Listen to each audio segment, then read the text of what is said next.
Hello students and welcome back to your channel medical success. So English के MCQ part second आज होने वाला है आपके CNET common entrance test for nursing entrance. So question number 1 will be choose the correct sentence. आपको इनमें से सही सेंटेंस चूज करना है। She don't like ice cream, she doesn't like ice cream, she isn't like ice cream और she didn't like ice cream. So आपको यहाँ पे करेक्ट फॉर्म चेक करनी है, करेक्ट सेंटेंस चेक करना है कौन सा होगा। सो यहाँ पे जो राइट आंसर हो जाएगा, बिकॉज सी के साथ में डज आता है, so she doesn't like ice cream यहाँ पे आंसर हो जाएगा। Then question number 2, which sentence is the passive voice. यानी आपको दिए गए 4 सेंटेंस में से बताना है कौन सा सेंटेंस पैसिव वॉइस है। आपने active voice and passive voice पढ़ा होगा, उसके अंदर आपको अब इनमें से बताना है, इन चारों में से पैसिव वॉइस कौन सा होगा। डॉग चेस्ड द कैट, ये एक्टिव वॉइस है। The cat was chased by the dog, यानी कि कुत्ते के द्वारा बिल्ली का पीछा किया गया। So the cat was chased by the dog, ये हो जाएगा आपका answer. Then question number 3, identify the adjective in the following sentence. आपको नीचे दिए गए सेंटेंस में से एडजेक्टिव बताना है कौन सा है। सेंटेंस है आपका, the quick brown fox jumps over the lazy dog. So इसमें आपको बताना है एडजेक्टिव कौन सा है। अब आपको ये पता होना चाहिए कि एडजेक्टिव होते क्या हैं। सो किसी भी चीज़ की क्वालिटी बताने वाले जो वर्ड्स होते हैं वो हमारे एडजेक्टिव होते हैं। तो यहाँ पे हमारी जो फॉक्स है उसकी क्वालिटी बताई गई है क्विक, यानी कि बहुत तेज फुर्तीली एक लोमड़ी है। तो फॉक्स की जो क्वालिटी बताई गई है कि फॉक्स क्विक है, सो क्वालिटी जो क्विक है जो वो हमारा हो जाएगा adjective. So the answer will be quick. Then question number 4, which of the following is a compound sentence. आपको इसमें से बताना है कंपाउंड सेंटेंस कौन सा है। तो आपको पता होना चाहिए आपके जो सेंटेंस होते हैं वो होते हैं simple sentence, compound sentence and complex sentence. So compound sentence की जो पहचान है वो होती है कि इसमें जो 2 सेंटेंस होते हैं, आपके 2 सेंटेंसों को एक किया जाता है, जोड़ा जाता है एक कोमा की हेल्प से। पहला उसमें कोमा लगता है एंड देन सेकंड उसमें लगता है एक कंजक्शन। सो इसमें देख लेंगे हमारे पास में कौन सा वो सही ऑप्शन है जिसके अंदर हमें कोमा एंड कंजक्शन बोथ दिख रहे हैं, ताकि हमारे कंपाउंड सेंटेंस बन सके। सो ऑप्शन बी है आई लाइक कॉफ़ी, ये सिंपल सेंटेंस हो जाएगा। Because I like coffee comma I drink it every day, comma है बट कंजक्शन नहीं है। बट ये हमारा because I like coffee I drink it every day हो जाएगा complex sentence. I like coffee although it's bitter, ये भी आपका हो जाएगा complex. So I like coffee comma conjunction she likes tea, ये हो जाएगा आपका compound sentence. Then question number 5, which word is a conjunction. Conjunction कौन सा, इनमें से कौन सा वर्ड कंजक्शन है। Quickly and run beautiful. So conjunction आपको पता होना चाहिए। कंजक्शन हमारे होते हैं जो 2 सेंटेंसेस को जोड़ते हैं, जोड़ने का काम करते हैं, वो कंजक्शन होते हैं। जैसे कि फॉर, एंड, बट, येट, सो और इस तरह के जो हमारे वर्ड्स होते हैं वो हमारा कंजक्शन होते हैं। सो इसके अंदर जो हमारा कंजक्शन हो जाएगा वो हो जाएगा and. Then question number 6, choose the correct form of verb. Verb की करेक्ट फॉर्म हमें बतानी है। She dash to the store every Sunday, वह हर संडे को स्टोर जाती है। तो इसका जो करेक्ट ऑप्शन हो जाएगा सी है, क्योंकि सिंगुलर है तो गो नहीं आएगा, हेल्पिंग वर्ब नहीं है तो गोइंग भी नहीं आएगा एंड गोन भी नहीं आएगा। So goes will be the answer. Then question number 7, identify the pronoun in the following sentence. दिए गए सेंटेंस में हमें प्रोनाउन बताना है। He give her the book, उसने उसे बुक दी। सो यहाँ पे आपका प्रोनाउन हो जाएगा ही, यानी कि आपके जो नाउन की प्लेस पे इस्तेमाल होते हैं उन्हें प्रोनाउन बोलते हैं। सो अगर यहाँ पे होता I have a book, Rahul have a book and he gave her the book, तो यहाँ पे ही जो है वो प्रोनाउन का काम करेगा। Then question number 8, which of the following is a proper noun. इनमें से कौन सा नाउन प्रॉपर नाउन होगा। सिटी, कार, लंदन और ट्री। सो जो हमारा प्रॉपर नाउन है, प्रॉपर नाउन हमारे होते हैं जो हम किसी एक स्पेसिफिक चीज़ के लिए यूज़ करते हैं, वो प्रॉपर नाउन होते हैं। जैसे कि आपका कोई सिटी हो गई, अगर हमने उसका नाम लिया है, यानी जैसे यहाँ पे सिटी दे रखा है तो ये सिटी नहीं होगी, सिटी बहुत सारी हो सकती हैं। कार कोई सी भी हो सकती है, ट्री बहुत सारे हो सकते हैं, अलग अलग वैरायटी के होते हैं, बट लंदन केवल एक ही है एंड वो स्पेसिफिक है एंड वही प्रॉपर नाउन हो जाएगा। Then question number 9, choose the correct past tense form. Yesterday I dash to the movie, हमें इसमें करेक्ट पास्ट टेंस फॉर्म बतानी है।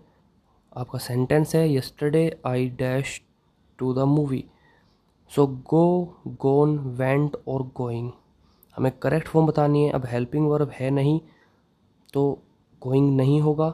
देन पास्ट में बतानी है तो I dash to the movie, I went to the movie, I went यहाँ पे आपका आंसर हो जाएगा।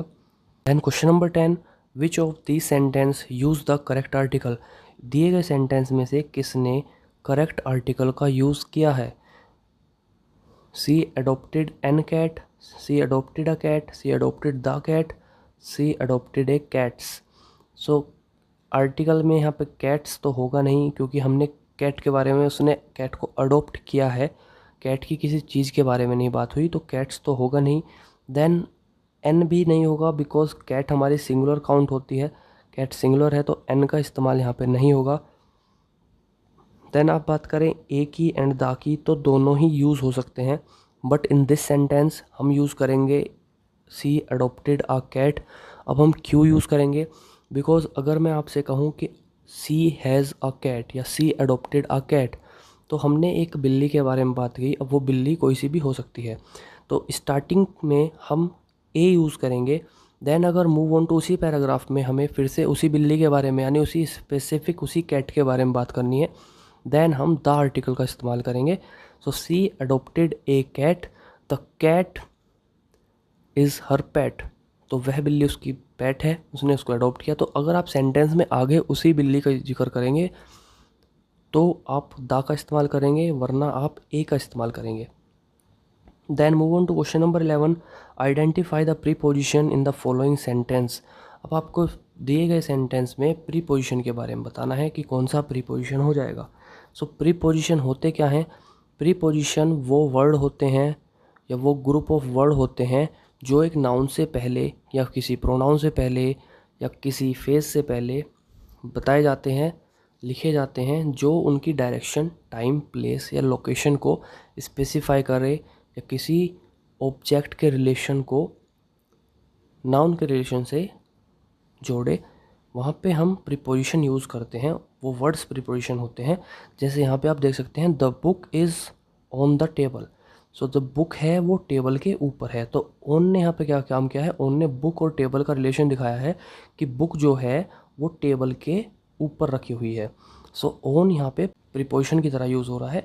सो on will be the preposition and on will be the answer for this question. Next question number 12, which sentence is correct, इनमें से कौन सा sentence correct होगा। She don't have any friend, she doesn't have any friend, she isn't have any friend, she didn't have any friends, उसके पास friend, तो इसमें से जो आंसर हो जाएगा correct, she doesn't have any friends, उसके पास कोई मित्र नहीं है। Then question number 13, choose the correct comparative form, हमें कंपैरेटिव फॉर्म यूज़ करनी है, कंपैरेटिव डिग्री यूज़ करनी है।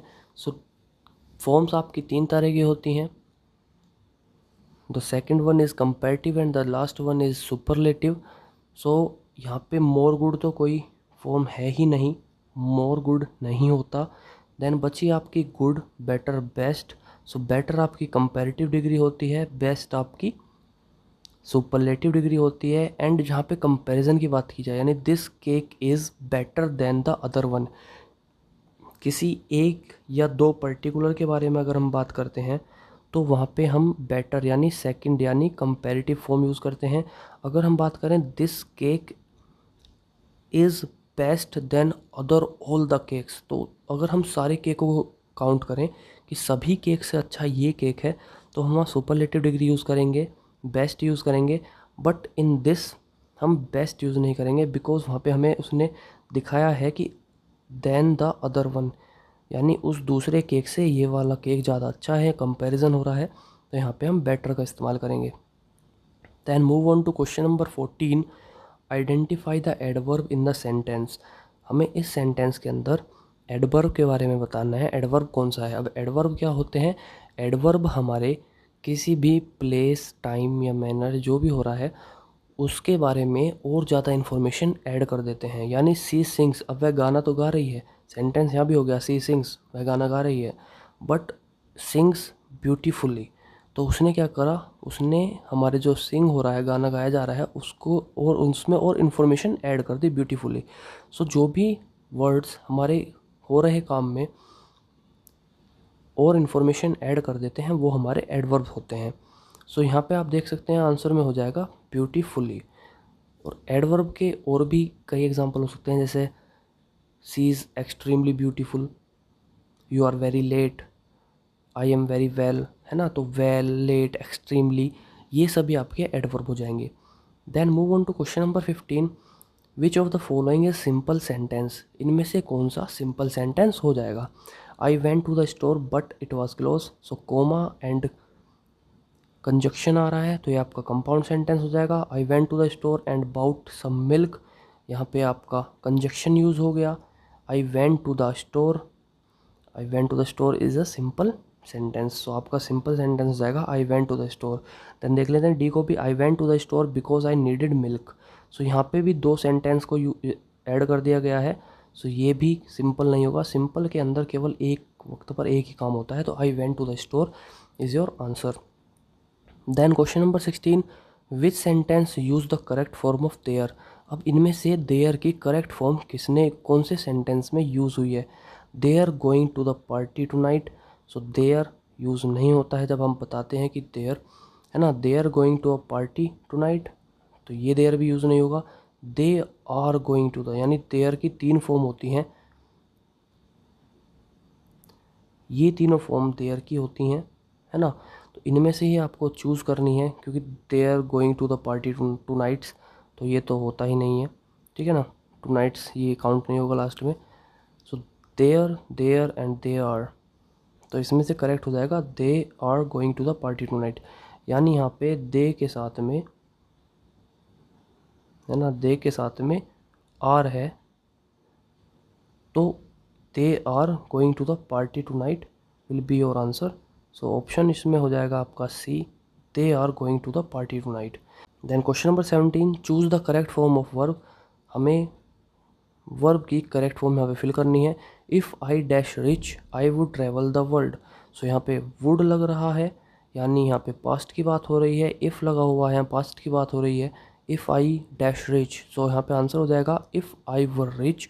आई लगा हुआ है तो आई के साथ में जाता है were, so I if I were rich I would travel the world, so the answer will be were. Then question number 18, the cat slept on the mat, so इसके अंदर आपका नाउन हो जाएगा, हमें नाउन बताना है, तो नाउन हो जाएगा कैट, ऑप्शन में भी है cat. Then question number 19, which sentence is in the present perfect tense. अब हमें इसमें से बताना है इसमें से प्रेजेंट परफेक्ट टेंस में कौन सा है। सो यहाँ पे लिखा हुआ है विल, ये हो जाएगा फ्यूचर, तो प्रेजेंट में है ही नहीं। इज़, ये हो जाएगा कॉन्टीन्यूस, ये भी नहीं है। अब आते हैं दो, सी हैज़ फिनिश्ड हर होमवर्क और सी फिनिश्ड हर होमवर्क, सो इसके अंदर हो जाएगा आपका she has finished her homework. Then question number 20, choose the correct word. आपको करेक्ट वर्ड चूज़ करना है, इनमें से कौन सा वर्ड यहाँ पे यूज़ होगा। I have dash pencils than you, I have, option है less, fewer, least, fewest, so यहाँ पे आपका आंसर हो जाएगा I have fewer pencils than you. अब फ्यूअर हमने यूज़ क्यों किया, लेस यूज़ क्यों नहीं किया? बिकॉज जो हमारा फ्यूअर है, फ्यूअर यूज़ होता है हमारा कुछ काउंटेबल नाउन के लिए, क्योंकि बिकॉज पेंसिल जो है हमारी काउंटेबल नाउन है, एंड लेस हो जाता है हमारा अनकाउंटेबल के लिए। सो फ्यूअर यूज़ होगा बिकॉज हमारी पेंसिल जो है काउंटेबल है, एंड काउंटेबल के साथ में यूज़ होता है फ्यूअर कुछ। Then question number 21, identify the conjunction in the sentence. हमें सेंटेंस के अंदर कंजक्शन बताना है। तो जैसे कि आपको पता है ये कंपाउंड सेंटेंस है, इसके अंदर comma and conjunction, so but will be the conjunction, so answer will be but. Then question number 22, which of the following sentence is punctuatedly correct, यानी आपको किस में पंचुएशन करेक्टली यूज़ हुआ है वो आपको बताना होगा। So the answer will be options are it's a beautiful day isn't it, it's a beautiful day isn't it, सब में वही है। सो इसमें डिफरेंस क्या होंगे वो मैं आपको बता देता हूँ। देखिए isn't it, it's a beautiful day isn't it's, है ना, तो लास्ट में आपने क्वेश्चन पूछा है एंड सभी में पूछा गया है तो क्वेश्चन मार्क तो आएगा ही। सो फर्स्ट तो आपका यहीं पे एलिमिनेट हो जाता है बिकॉज उसमें क्वेश्चन मार्क नहीं है।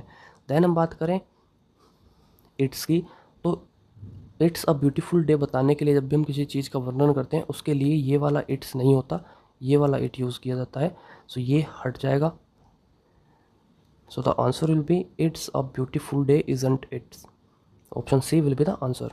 Then question number 23, choose the correct word, हमें इसमें से करेक्ट वर्ड चूज करना है। She is the dash person I know, nice, nicer, nicest, most nicest. So most nicest तो होता ही नहीं है। नाइस, नाइसर, नाइसेस्ट ये आपकी कंपेरेटिव डिग्री है, ये आपकी सुपरलेटिव डिग्री है। So she is the nice नहीं आएगा बिकॉज कंपैरिजन तो है ही, पर्सन आई नो।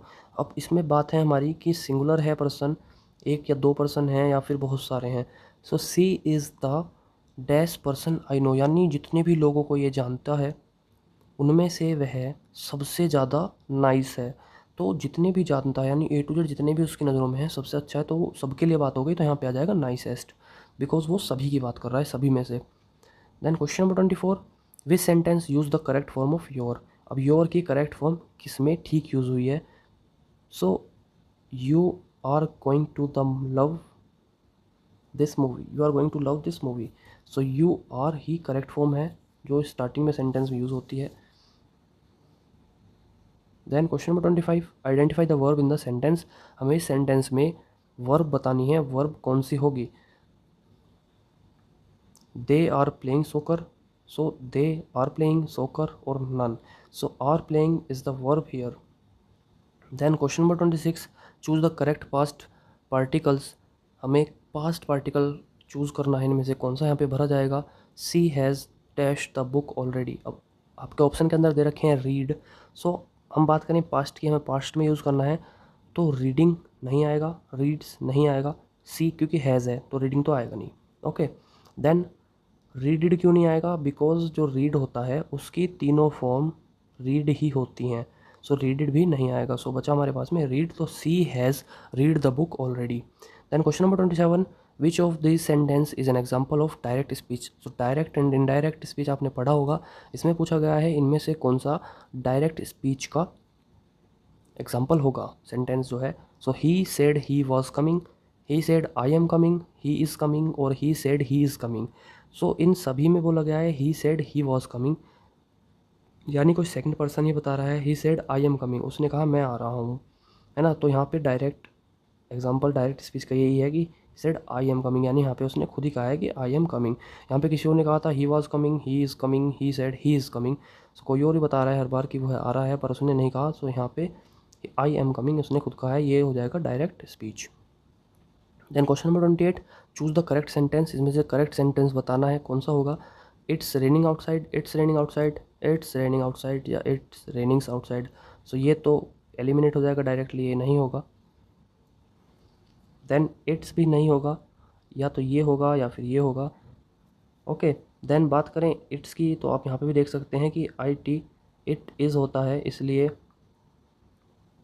जो हमारा फर्स्ट ट्रॉफी लगता है वो यहाँ पे लगता है, तो ये बन जाता है इट्स। सो इसका जो आंसर हो जाएगा वो हो जाएगा ये it's raining outside. Then question number 29, identify the subject in the sentence, हमें सेंटेंस के अंदर सब्जेक्ट बताना है, सब्जेक्ट कौन सा है। सो आप सभी को पता है स्टार्टिंग का सब्जेक्ट होता है, लास्ट का ऑब्जेक्ट होता है। सो द स्टूडेंट के अंदर स्टूडेंट जो है, बिकॉज द तो आर्टिकल है, सो स्टूडेंट जो है वो हमारा सब्जेक्ट हो जाएगा। So answer will be students. And question number 30, which sentence use the correct form of too, too का करेक्ट फॉर्म किस में यूज़ किया गया है। I a to much, I a to much, so too much, much लगा हुआ है, much many many, है ना, तो इसका मतलब बहुत ज़्यादा की पहली बात कर रहा है। तो जो सिंगल टी ओ वाले हैं ये दोनों एलिमिनेट हो जाएंगे। Then I ate too much and I ate too many, so many counting की बात नहीं हो रही, जब आई एट टू हो जाता है तो खाना क्योंकि आपने खाया है तो वहाँ पे काउंटेबल नहीं है कि आपने कितना खाया ना, तो वहाँ पे हो जाता है टू मच, तो I ate too much will be और answer. Then question number 31, choose the correct word, आपको करेक्ट वर्ड चूज़ करना है। The cake was divided dash the three childrens. So अगर दो के बारे में बात करें तो दो के लिए बिटवीन यूज़ होता है, है ना। काफ़ी सारे लोगों की बात करें तो वहाँ पे इन आता है कि जैसे the food is distribute in the poor peoples, है ना, तो गरीबों में खाना बांट दिया, उसमें इन आ जाता है। देन ओन यहाँ पे यूज़ नहीं होता, है ना, तो आंसर बचा आपके पास में among. So the cake was divided among the 3 childrens. Then question number 32, which sentence is in the future tense. Future tense में कौन सा सेंटेंस में लिखा गया है, तो हैज़ गॉन ये नहीं हो जाएगा, वेंट भी नहीं होगा, गोज भी नहीं होगा, so will be your sentence tense. Then question number 33, identify the interjection in the sentence. So आपको इस सेंटेंस में इंटरजेक्शन के बारे में बताना है कि कौन सा इंटरजेक्शन है। अब इंटरजेक्शन क्या होते हैं, इंटरजेक्शन आपके वो वर्ड होते हैं जो सडनली सप्रेस्ड इमोशंस एकदम बाहर आते हैं, जैसे एकदम से वाओ, हे, ग्रेट, है ना, ऐसे जो भी एक्सक्लेमेशन मार्क के साथ में जो आपके वर्ड्स आते हैं, है ना, तो जो भी ऐसे वर्ड्स होते हैं जैसे यहाँ पे भी वाओ है, सो ये आपके इंटरजेक्शन वर्ड्स हैं, तो इसके अंदर wow will be over interjection. Then question number 34, choose the correct form of verb. आपको फॉर्म वर्ब की करेक्ट फॉर्म बतानी है। He dash here for 2 hours. So यहाँ पे आपका ये बात हो रही है आपकी प्रेजेंट परफेक्ट कॉन्टीन्यूस टेंस की। प्रेजेंट परफेक्ट कॉन्टीन्यूस के अंदर अब इज़ वेटिंग नहीं आएगा, वेट्स नहीं आएगा, वेटिंग नहीं आएगा, has been waiting will be your answer, because यहाँ पे 4 2 आवर यानी टाइम के हिसाब से 4 दिया हुआ है, तो यहाँ से आपको पता चलता है कि आपका प्रेजेंट परफेक्ट कॉन्टीन्यूस टेंस है। एंड प्रेजेंट परफेक्ट कॉन्टीन्यूस की प्रॉपर्टी होती है कि उसमें हेल्पिंग वर्ब के साथ हैज़ बीन आता है ना। So question number 35 will be which of the following sentence uses an infinitive. Infinitive किस में यूज़ किया गया है, she likes running, she want to run, she run fast और सी विल रन। सो इसका आंसर हो जाएगा she wants to run. Then question number 36, choose the correct form. Neither of the boy dash his homework. Neither of the boys dash his homework. सो इसका answer हो जाएगा does, because जो हमारा neither होता है वो सिंगुलर होता है। अब बहुत से बच्चे इसमें आप सभी कंफ्यूज हो जाओगे कि बॉयज़ लिखा हुआ है ना, कि सर बॉयज़ लिखा हुआ है तो डू आना चाहिए, बट नहीं, नाइदर जो होता है वो सिंगुलर होता है। तो नाइदर ऑफ किसी एक भी स्टूडेंट ने नहीं किया तो वहाँ पे क्यों, बिकॉज किसी एक ने भी नहीं किया, है ना, किसी ने भी होमवर्क नहीं किया, तो उसके लिए यहाँ पे डज आएगा, because neither is a singular. Question number 37 will be which sentence is correct. इनमें से कौन सा सेंटेंस करेक्ट होगा, है ना। सो इनमें से जो करेक्ट सेंटेंस होगा, each of students has a book, because यहाँ पे ईच ऑफ स्टूडेंट सभी के पास में एक बुक है, इसलिए यहाँ पे हैज़ आएगा। Then question number 38, identify the correct pronoun. This book is dash, है ना, आपको करेक्ट प्रोनाउन बताना है। यह किताब डैश है, तो यह किताब माइन, मी, माई और आई। सो करेक्ट फॉर्म जो आपके यहाँ पे करेक्ट प्रोनाउन यूज़ होगा वो होगा mine. This book is mine. Then question number 39 will be we sentence is punctuated correctly. कौन सा सेंटेंस करेक्टली पंचुएटेड हुआ है, पंचुएशन करेक्टली यूज़ हुआ है। सी सेड, है ना, तो यहाँ पे आप देख सकते हैं सी शेड। इस वाले में देखें यहाँ पे जो है कोमा नहीं लगाया, है ना, सो सेकंड ऑप्शन जो है वो एलिमिनेट हो जाएगा। Then similarly option number D में भी सी सेड, इसमें भी यही सेम मिस्टेक है, यहाँ पे कोमा नहीं है, सो ये भी एलिमिनेट हो जाएगा। देन अब आप देख रहे होंगे कि option A and option C वो आपको बिल्कुल सिमिलर दिख रहे होंगे कि सर कोई चेंज है ही नहीं, बट अगर आप गौर करें तो जो यहाँ पे डिफरेंस है, आपका डिफरेंस आपको दिखेगा यहाँ पर, है ना, ये देखिए, ये जो एपोस्ट्रोफीज़ हैं, है ना, ये देखिए यहाँ पे। सो आपके जो लगते हैं इन्वर्टेड कोमास जो लगते हैं, इन्वर्टेड कोमास आपके हमेशा जब कोई सेंटेंस ख़त्म हो रहा है उसमें फुल स्टॉप लग जाएगा, उसके बाद वो इन्वर्टेड कोमा लगेंगे। तो इसमें क्या है, फुल स्टॉप बाद में है, इन्वर्टेड कोमा पहले है, इसलिए ये वाला गलत हो जाएगा। So option C will be correct. Then question number 40, choose the correct word. They went to the beach dash it was raining, है ना, वह बीच पर गए डैश वहाँ बारिश हो रही थी। सो ये हो जाएगा, आप इसका आंसर करें कमेंट में। देन इसके बाद अगर आपकी कोई भी डाउट है, कोई क्वेरी है, तो आप हमसे कमेंट सेक्शन में या फिर हमारे इंस्टाग्राम हैंडल और टेलीग्राम हैंडल पर हमसे पूछ सकते हैं। As soon as possible we will reply to you. Then मिलेंगे एक नई वीडियो में, तब तक चैनल को सब्सक्राइब कर लें, बेल आइकन को ज़रूर से दबा लें ताकि आपकी कोई भी वीडियो मिस ना हो एंड प्रिपरेशन में कोई कमी ना आए। मिलेंगे एक नई वीडियो में एक नए टॉपिक के साथ। All the best.